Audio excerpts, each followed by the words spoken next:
Ако говоря с човешки и ангелски езици, а любов нямам, аз съм станал мед, що звъни, или кимвал, що дрънка.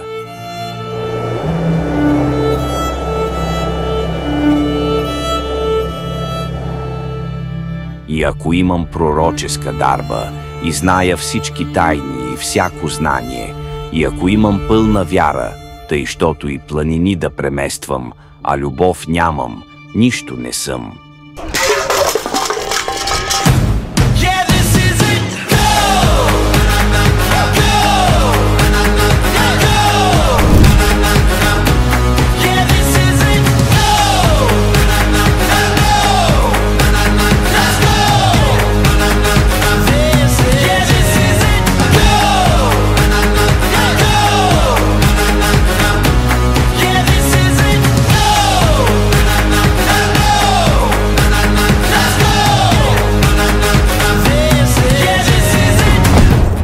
Любовта дълго търпи и е милостива.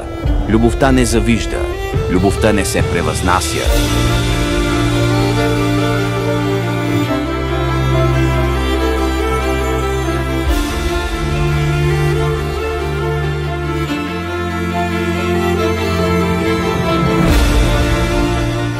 Любовта не се гордее, не безобразничи, не търси своето, не се раздразнява, не държи сметка за зло, не се радва на неправдата, а се радва заедно с истината.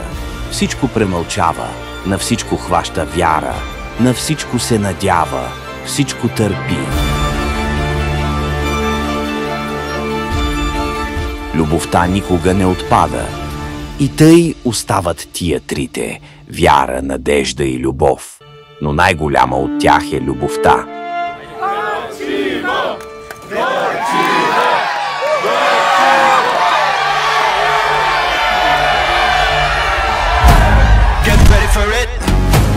Get ready for it.